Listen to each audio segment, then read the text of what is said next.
ส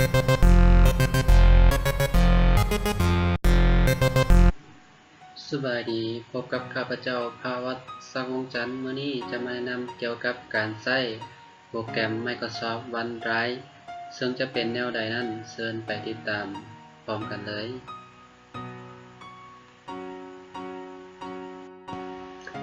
Microsoft OneDrive เป็นโปรแกรมหนึ่ง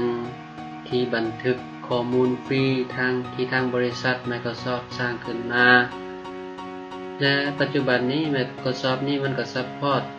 หลายๆอุปกรณ์เช่นว่าโปรแกรมสมาร์ทโฟนหรือว่าแล็ปท็อปต่างๆหรือว่าจะใส่ถึงคอมพิวเตอร์ก็ได้เพียงแต่ท่านมีอินเทอร์เน็ตเท่านั้นและในที่นี้เราจะสามารถวิธีการเข้าไป Microsoft OneDrive ก็ง่ายๆก็คือเข้าไป microsoftonedrive.com อยู่ทางอินเทอร์เน็ตและในที่นี้ก่อนเราจะเข้า OneDrive นี่เราต้องสมัคร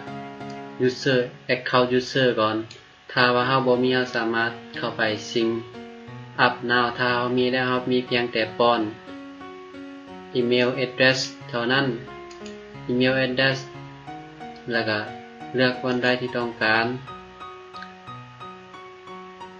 แล้วก็ป้อนรหัสเพียงเท่านี้ท่านก็สามารถเข้าไป OneDrive แล้วและในที่นี้OneDriveหลังจากเขาซิงค์อัพเขาแล้วเขาจะมาเห็นหน้าต่างอย่างนี้นี่ก็คือว่าโฟลเดอร์ต่างๆที่ข้าพเจ้าได้สร้างไว้แล้วถ้าว่าเข้ามาสร้างOneDriveเป็นครั้งทมิตมันจะเป็นOneDriveที่เปล่าวางจะบ่มีโฟลเดอร์เอาไว้ให้เขาต้องสร้างขึ้นมานี่เขาจะมาสาธิตการสร้างโฟลเดอร์เลยนี่ก็คือการสร้างโฟลเดอร์ใหม่ชื่อว่าหลังจากสร้างแล้วเราก็จะมา create หลังจาก create folder แล้ว folder ของเราก็จะมาโชว์อยู่ใน Microsoft OneDrive นี่ที่ชื่อว่าแต่มันจะบ่มีข้อมูลเพราะว่าเรายังบ่ได้อัปโหลดข้อมูลขึ้นมาเทื่อหลังจากเราสร้างโฟลเดอร์แล้วเราสามารถอัปโหลดเป็นไฟล์หรือว่าโฟลเดอร์ขึ้นมาได้ดังนี้เราจะมาสาธิตกันอัปโหลดไฟล์ขึ้นมาโชว์อยู่ถึงOneDriveเลยตัวอย่างจะโหลด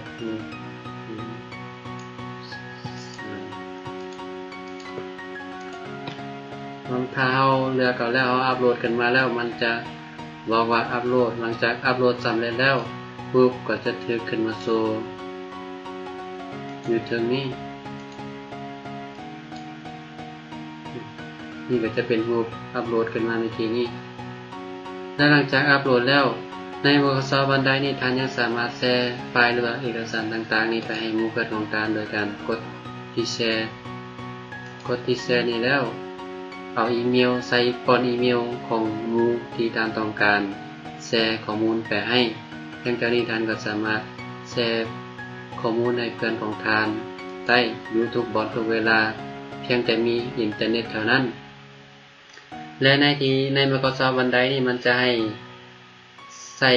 บันทึกข้อมูลฟรีเพียงแต่5 กิกะเท่านั้นถ้าหากว่าท่านต้องการเพิ่มอยากได้ความจำเพิ่มขนาดความจำเพิ่มขึ้นท่านก็สามารถเข้าไปที่ Get Premium นี่ครับใน Microsoft OneDrive นี่มันจะให้ใส่อยู่ประมาณ5,000 กิก 5,000 กิกนี่มันจะเสียเงินเป็นรายเดือนก็คือว่าเดือนหนึ่ง 7.99 ยูโรต่อเดือนหรือว่ารายปีมันจะเอา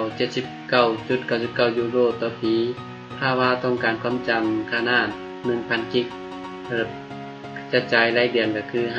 5.99 ยูโรต่อเดือนแล้วก็ 59.99 ยูโรต่อปีถ้าว่าท่านใดบ่ต้องการอยากใช้ที่เสียเงินนี่มันก็ให้ใช้ฟรีเพียงแต่5 กิกเท่านั้นและการใช้ Microsoft OneDrive นี่มันก็เป็นโปรแกรมหนึ่งสะดวกสบายเฮ็ดให้เราบ่จำเป็นต้องถือ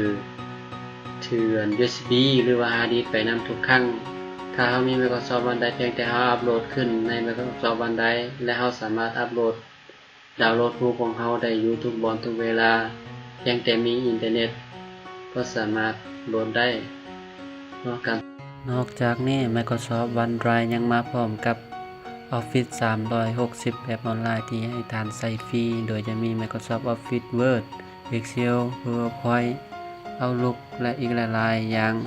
และมีความจำที่หลากหลายให้ท่านสามารถเลือกใช้ว่าจะเป็น 1,000 GB หรือ 5,000 GB เพียงแต่ท่านจ่ายเงินเป็นรายเดือนเท่านั้นหรือรายปีเท่านั้นถ้าเปรียบเทียบกันแล้ว Microsoft OneDrive เป็นสิ่งที่คุ้มค่าหลายที่เราต้องใช้เพราะว่าใน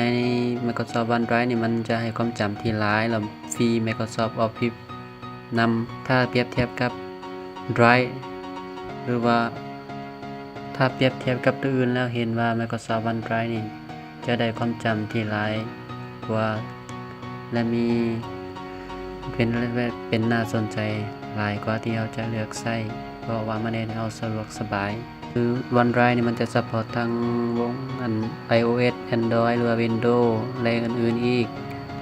และการรายงานของข้าพเจ้าในมื้อนี้ก็หมดเพียงเท่านี้เนาะขอขอบใจ